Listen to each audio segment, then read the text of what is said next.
This is Yair Pinto coming to you live on Boots on the Ground. Look, the war in the Gaza Strip is more than just another war. The return of the IDF to fighting in Gaza is a defining moment. The coming weeks will determine whether this war will bring a real long-term solution. 1 second before we begin, guys, please click that subscribe button to help us share the truth with more people around the world and pray for the peace of Jerusalem. Right now, the war in the Gaza Strip is entering another critical phase, and Israel faces a daunting question. Will this war lead to the release of hostages and a real security achievements, or will it be remembered as another round without real results? The Israeli government, headed by Prime Minister Benjamin Netanyahu, is at a crossroads where the outcomes of this military action will shape up only the political future of Israel, but also the Gaza Strip and this entire region. This will involve also Iran and its proxies and the United States. The government has defined this war as an existential threat, existential battle for Israel, not only against Hamas, but also against the growing influence of the militias supported by Iran throughout the Middle East. Since October 7th, the IDF has operated inside the Gaza Strip like never before, with the declared goal of dismantling Hamas's military infrastructure and ensuring the release of the hostages. And in recent days, things are heating up quickly. Only in the last day here in our neighborhood, the Middle East, on the one hand, Trump has put a knife to Khamenei's throat. The United States military has moved its scariest weapon close to Iran and close to the Houthis in Yemen. This is meaning a significant force of B-2 Spirit stealth bombers, which only the United States military possesses, and appears on its way to Diego Garcia Island in the Indian Ocean, which is within range of Iran and Yemen. And in response, the Revolutionary Guards this evening revealed a new underground missile base containing thousands of precision-guided missiles. The objective is to prove that Israeli strikes have not hurt its missile production capacity. And on the other hand, the United States and Iran are getting closer to direct negotiations on a nuclear deal. In Iran, they passed a particularly surprising message regarding contacts with the United States and President Trump. At the same time, Turkey is pushing into the picture and starting to establish a foothold in Syria, while on the other side, Iran is trying to retake control of Syria with the help of Hezbollah. At the moment, Israel is concerned about Turkey's growing military involvement in Syria and its possible repercussions for Israel. And is there a possibility that Turkish Air Force planes will operate in Syrian airspace and clash with the Israeli Air Force? Will the Revolutionary Guards in Iran separate from the Houthis? And now it's official. The United States has begun its war against Hamas, and in the background is President Donald Trump's statement that at the end of the war, Israel will hand the Gaza Strip to the United States. The American administration has already started its war against the murderous Hamas terrorist organization. So, get ready to break down the situation with me. Let's dive into the details. Thank you for coming. Thank you for commenting from all over the world. We really appreciate your support. Please comment, please share this video with more people around the world so that they will know what is happening in Israel. I'm Yair Pinto, and this is your Boots on the Ground, the weekend live edition, where I bring you the truth, and together we will break down the impact of Israel's war on Hamas, Hezbollah, the Houthis, the militias in Iraq, and the terror organizations in Judea and Samaria. All of them are under the control of the Revolutionary Guards Corps in Iran. And 1 second before we begin, I want to ask you to click that subscribe button so that you remain tuned to the truth in real time and never miss another episode of Boots on the Ground. And more than that, I want to ask you, if you want to receive more videos like this one and like what we do, please donate. You can donate through tbnisrael.org/give or just click the donate button on YouTube. So, let's dive into the details. Can Israel achieve its goals without an agreement reached via negotiations? If military pressure alone forces Hamas to release hostages and significantly weakens its operational capabilities, the government could claim a strategic victory. But if the war drags on without a clear achievement, it risks becoming another round that takes a heavy toll, further deepening public frustration and international criticism and pressure against Israel. So, continuing the military campaign sends a strong message to Iran and its regional allies, and this is including Hezbollah in Lebanon and the Houthis in Yemen, that Israel will not tolerate their strengthening and rearmament on the borders of Israel. Israel is in coordination with Western allies seeking to impose a new security paradigm, one in which Iran's proxies understand the aggression will be met with a resolute response. Both strategies entail risks. Iran has already escalated its rhetoric, vowing to support Hamas and threatening a broader regional conflict. Israel must carefully manage its military actions to avoid overextension across too many areas, while they maintain the diplomatic support from the United States and from Europe. And internally, Netanyahu faces mounting pressure both from the right and from the left in Israel. On the right, the demand for the total destruction of the Hamas terrorist organization remains, while on the left, there is again a growing demand for a deal at any price to ensure the release of the hostages. That's how we are, the people of Israel. Both sides are right, and both stand by their claims in the name of love for the land and the people of Israel. So, for Israel, this is more than just another war. It's a defining moment in its battle for security, deterrence, and stability in this volatile region. The coming weeks will determine whether this war brings a solution or sets the stage for the next round of fighting. That's a very interesting question. We leave it open for now, and you guys can comment in the comments, what do you think will happen? Will Israel go into a wider conflict in the Gaza Strip with boots on the ground, tanks on the ground, aerial strikes and everything we had before, but this time a little bit more to completely destroy Hamas? Or will Israel reach an agreement with the Hamas terrorist organization? I'm really curious to hear what you guys have to say. Okay, so please comment in the comments now. Tell me, what do you think will happen? How will this conflict end? Will there be an agreement, or will there be a military action, or maybe a combination of the two? Okay, but let's see how the other activities in this region, the Middle East, are affected by the war in the Gaza Strip. And guys, again, I know that I've been telling you this, but it really helps us. Only 53% of you, the viewers, are actually subscribers. So if you want to help us reach more people around the world, please click the subscribe button, and that really helps us to reach more people. Sharing the truth is our mission, so that people will know how to pray for the peace of Jerusalem. Okay, now back to the story and back to everything that's happening in this region. Trump has put a knife to Khamenei's throat, literally, and the United States military has moved the doomsday's weapons, as they say, closer to Iran and to Yemen. This is a significant force of B-2 Spirit stealth bombers, which only the United States military possesses. They appear on their way to the Diego Garcia Island in the Indian Ocean, and satellite images show at least 3 C-17 transport planes and 10 aerial refueling aircrafts that have been pre-positioned in the last 48 hours in this strategic British territory, which has served as a launch point for American attacks in the Middle East on several occasions in the past.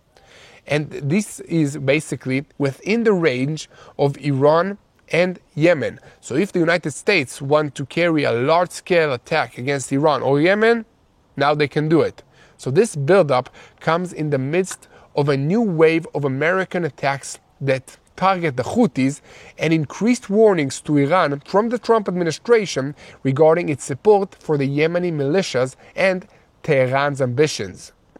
For 14 months, the Biden administration allowed the Houthis to strike at international shipping lanes through the Red Sea and the Suez Canal and to attack Israel and Saudi Arabia without an adequate response. So it's good that the United States is finally acting under the leadership of President Donald Trump to eliminate the Houthis, their missile and their air bases in Yemen. But more importantly, Trump said this week that he would hold Iran responsible for any attack carried out by the Houthi regime, its proxy in Yemen. Any shot fired from the Houthis will be as if Iran fired and shot the missile or the bullet themselves. So Iran will bear the responsibility and suffer the consequences, and these consequences will be severe. Trump wrote this on his social platform, Truth. And then he sent a letter to the Emiratis, to Iran's supreme leader, Ali Khamenei, with a deadline, a 2-month final date for an agreement on Iran's bomb-making programs and their ballistic missiles. United States National Security Advisor Mike Waltz noted that Iran must hand over and give up all components of its nuclear program, including missiles, weapons, development, and uranium enrichment. What Iran's response will be, we'll see, but Khamenei said that Tehran will not submit to excessive demands and threats from the United States. He called Trump's offer for talks a deception intended to mislead the public's opinion. In addition, he again called the Holocaust a myth. The Holocaust, where 6 million Jews were murdered in Nazi Germany. So the Iranian leader called it a myth and a fictional event. This is a topic that he obsessively returns to, and it reveals his distorted worldview and his longing for the destruction of Israel. So look, I want to clarify something, and I want to be clear. Iran consistently threatens Israel with war and destruction. Khamenei regularly refers to Israel as a cancerous tumor in the Middle East that must be removed, and he talks about the complete liberation of Palestine, meaning the destruction of Israel by means of jihad. Iran has sought to carve out a corridor of control, basically a ring of fire, a Shiite land bridge stretching from the Arabian Gulf, which is also known as the Persian Gulf, to the Mediterranean Sea, including large parts of Iraq, Syria, and Lebanon, under the control of the Iranian Revolutionary Guards and the Quds Force. This is a various Shiite militias and also Hezbollah terrorists, which is the largest terrorist organization in the world up until Israel kind of demolished it. And this corridor gave Iran a broad strategic base for aggression throughout the region and deterred Israel from acting against Iran. Iran had supplied Hezbollah with a stockpile of over 150,000 missiles. Let me say that again. 150,000 missiles and rockets that were aimed at Israel. And Iran hoped that also Hamas, with the weapons that were given to it, will pose an even greater threat to Israel. So all these rockets actually fueled 4 major military confrontations with Israel against Hamas in the last decade. This one being the longest one and the most heavy in toll to Israel and also to Hamas. And fortunately, over the past year, Israel has acted to significantly neutralize Hezbollah and eliminate its leaders. The fall of Assad's regime in Syria, this is another major event that's happening, to Sunni forces led by al-Julani, also weakened the Shiite ring of fire around Israel. So, following Hamas's invasion of southern Israel in October of 2023, the IDF has been working to destroy Hamas's military capabilities and end its rule in Gaza. This is a difficult operation that is still ongoing and likely will not be completed until Iran is subdued. And Iran stokes subversion in Western allied Middle Eastern states, and I'm talking about Saudi Arabia, Egypt, and Jordan. It especially focuses on undermining the royal regime in Jordan to gain access to Israel's longest border, the border with Jordan and Israel. Along the Jordan Valley, you have the Dead Sea, and then all the way down to the southern city of Eilat. All this area is a border between Israel and Jordan, and from there, Iran is already smuggling a lot of weapons into Judea and Samaria to support Palestinian terrorist organizations. Okay, so this can be a very easy way if Jordan, falls, for Iran to create another base of operations against Israel. Iran stands behind the terrorist infrastructure in Judea and Samaria with tons of weapons and lots of cash, and also infrastructure that the IDF is currently exposing and destroying in Lebanon, Syria, and in the Gaza Strip. Iran fosters terror against Western countries, also the United States, Europe, and others, against Israel, against Jewish targets worldwide, including synagogue, including other logistical support to terrorists across the world, including planning and manpower for terrorist attacks that span the globe from Buenos Aires to Burgas. Iran maintains an active terror network of proxies and agents worldwide. Just I have any Iranians watching here live, and I'm sure that I have plenty. I think it's really, really sad to see that the regime in Iran is wasting all this money and all this effort in, terrorism, weapons, and evil ideology, while the country and the people of Iran are suffering on a daily basis from not enough food, from electricity malfunctions multiple times a day, from roads that are not usable. And this is a very bad situation to be an Iranian under the Islamic Republic. You guys deserve a better leadership than these terrorists, the Ayatollah regime. Definitely. And I'm praying for you guys. And I encourage all of us to pray for the Iranian people to have better leadership.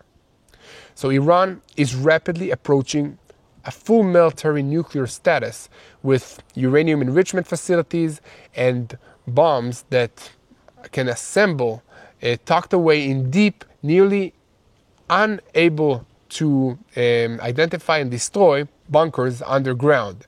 According to the International Atomic Energy Agency, the IAEA, Iran has enriched uranium to near weapon levels, with its stockpile of refined uranium growing by 92.5 kilograms in the last quarter alone to 274.8 kilograms. By IAEA standards, that's enough for about 6 nuclear bombs. Let me repeat, 6 nuclear bombs, with the final leap achievable within months, meaning within months they can reach the nuclear bomb. Very scary stuff. Iran has developed an impressive stockpile of long-range missiles with great technological variety, including ballistic missiles fueled by both solid and liquid fuels, cruise missiles, and intercontinental ballistic missiles, ICBMs. So Iran's entire ballistic missile program defies United Nations Security Council prohibitions. Okay? None about this program is peaceful. It's all a military program. If you have missiles, if you have the nuclear bombs, then you can basically fire them at whoever you want. So Tehran has already fired its ballistic missiles at American forces in Iraq and also targets in Iraqi Kurdistan, and twice in the last year they fired the ballistic missiles against Israel. They didn't have nuclear bombs on them, but fortunately 99% of all these missiles were intercepted by Israel's defensive systems together with the Western coalition, and they have successfully intercepted really overwhelming majority of the Iranian missiles that were aimed at Israel, which fortunately did not carry nuclear warheads, as I said, because that would have been a completely different war that would have destroyed the entire region. So Iran's latest ICBMs appear to be based on the North Korean BM-25 missile with a range of 3,500 kilometers, meaning it can reach deep inside Europe. So this does not just affect Israel. guys from Europe that are watching, this is why you should support Israel in this war. Because it always starts with Israel, with the Middle East, but that's not their end game. The end game of all these evil ideologies and people is to reach Europe, to reach the United States. Okay? So, in addition to that, Iran had supplied Russia with thousands of armed drones for President Vladimir Putin's war against Ukraine. And experts worry that in exchange, Iran will receive sophisticated Russian military technologies, such as new air defensive systems, especially after, you know who, Israel destroyed much of Iran's Russian-made air defensive systems, known as S-300 and S-400, in October as a response to the Iranian attack against Israel. And where does all of Iran's money come from? Well, Iran's Quds Force and Hezbollah invest heavily in producing and distributing drugs, especially Captagon pills and others. This is throughout the Middle East and Europe. And also, they are involved in money laundering and they use cryptocurrencies. This was revealed 2 years ago by the Israeli Foreign and Defense Ministries. Contrary to all international sanctions, Iran sells about $2 billion of oil per month to China. This review is especially important when America and Israel are, I hope and I believe, nearing a decisive and essential military blow to Iran's nuclear facilities and missile bases. And that takes us directly to the Houthis. You remember them? The Houthis from Yemen, Iran's biggest proxy, the ones that are still left fighting now. On March 15, the United States announced a new military operation in which it promised to use overwhelming force until the Houthis will stop firing on vessels along the main shipping lanes of the Red Sea and the Gulf of Eden. On that day, a series of American airstrikes were carried out, which, according to the officials, terminated senior Houthi leaders. And in recent days, President Abdallah el-Fattah el-Sisi, the president of Egypt, provided an astonishing figure. Since the start of the war, Egypt has lost between $800 million and $900 million per month in revenue that was lost because of the Suez Canal was not as operational as it used to be because of the Houthi threat. For Egypt, which is already in a difficult economic situation, that is no small matter. Cairo does not want to confront the Houthis directly and prefer to claim them by ending the fighting in the Gaza Strip and also let Israel and the United States do the job. And for the first time in 2 months, sirens sounded in Israel following fire from Yemen. A missile launched by the Houthis from Yemen was intercepted one after the other outside the country's borders. Guys, I don't know if you were in Israel or in your country, if anybody that is watching ever had to run to a bomb shelter because of a siren's alarm, please share what does it feel. Doesn't feel good. Imagine the middle of the night, sirens all over the streets, and you have in Jerusalem a minute or a minute and a half to seek shelter with your kids in a bomb shelter as everybody is sleeping, waking them up. It's not nice, okay?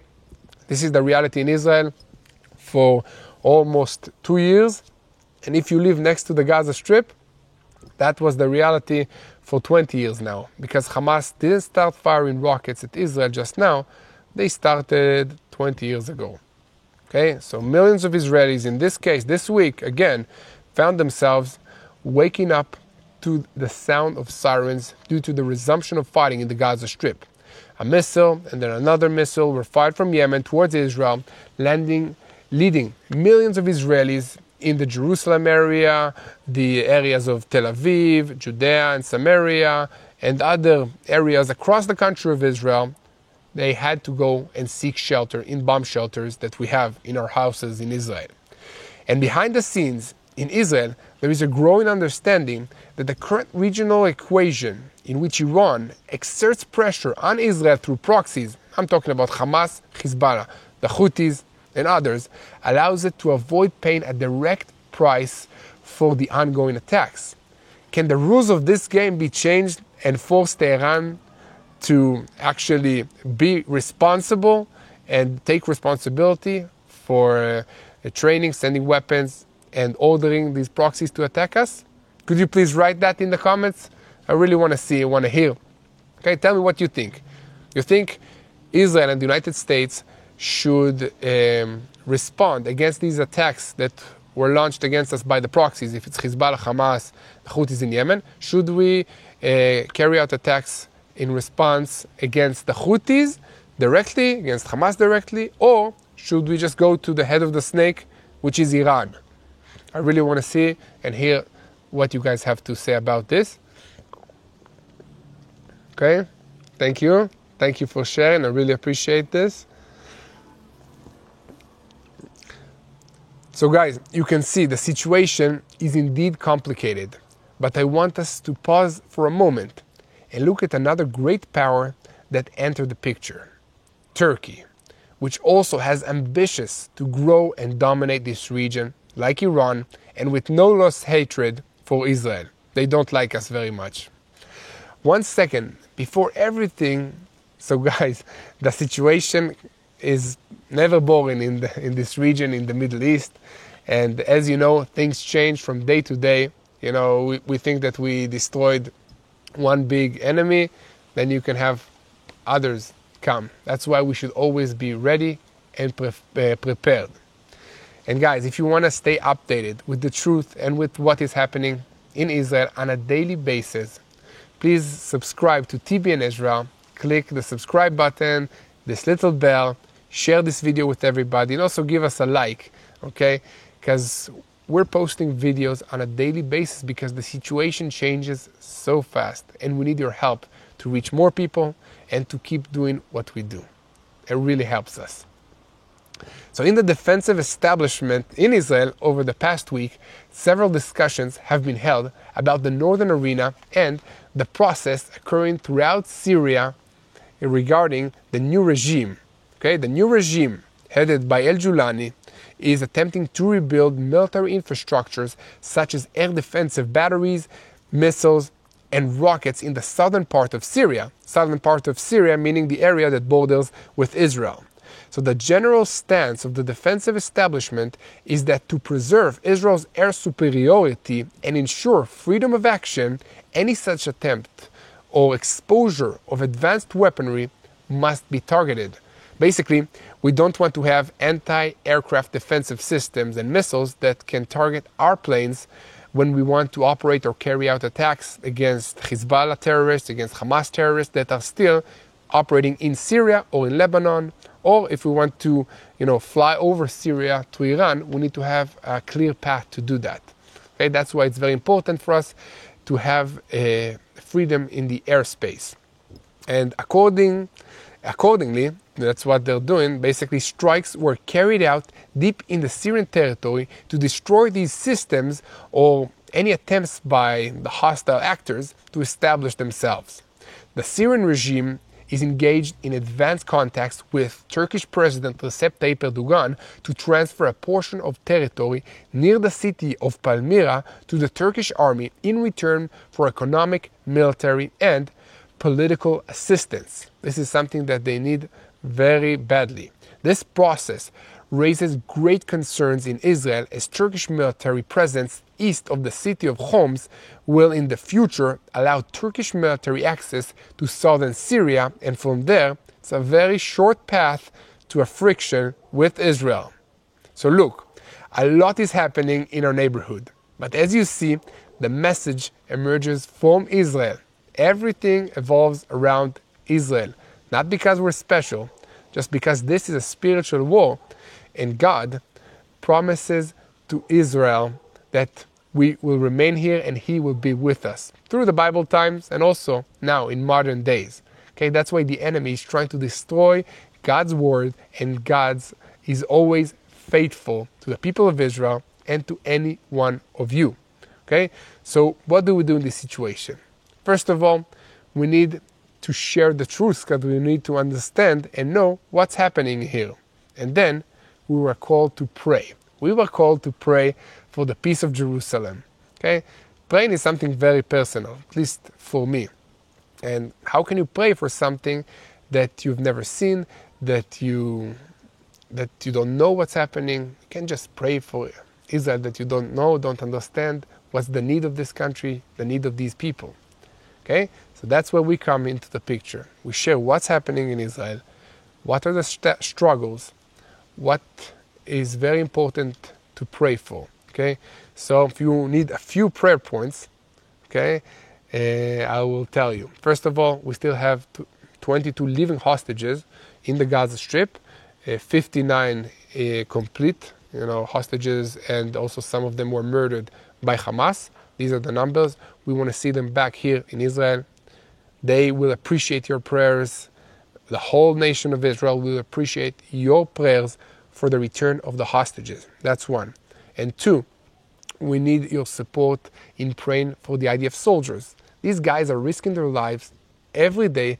Some of them have families, jobs, and they're around 200 days a year in reserves, meaning they leave their jobs, leave their wives, put on their boots, uniform, get a gun in the IDF, and then go defend the country if it's in Syria, Lebanon, Judea, Samaria, Gaza. They need your help and they need your prayers, okay? So please pray for them. And guys, if you don't know what to pray for, just ask God and He will put it on your heart to pray for something specific, okay? So just pray for the peace of Jerusalem and ask God to make it personal. Thank you so much for standing with Israel, standing with me. Guys, thank you for this live broadcast. If you want to write in the comments maybe more prayer points that you can help each other out to know what to pray for regarding this conflict in Israel, stuff that maybe touched you, that you've seen. I think it's important to look at this conflict and see the miracles that God is doing. I mean, God is doing unimaginable miracles, from making the country happy throughout so many days of rockets, wars, attacks, made us really, really resilient. I think it's only through the grace of God. That's one. To have seen rockets, falling next to IDF soldiers and not exploding. And I don't know, I felt the peace of God within the Gaza Strip, which is a terrible place. And I was happy and I felt secure because I knew that God is faithful and He is with us, no matter what, okay? Everything in life, every challenge in life is an opportunity for God to share His faithfulness to all of us. So guys, thank you again. Thank you for all the comments. Thank you for all the support. Keep praying for the peace of Jerusalem, and see you again next time. Hello, this is Mati here in Jerusalem with TBN Israel. This is Yair Pinto from TBN Israel here in Jerusalem. TBN Israel is keeping viewers informed with Israel-focused news, culture, and what God is doing in this land. Support TBN Israel today online at tbn.org.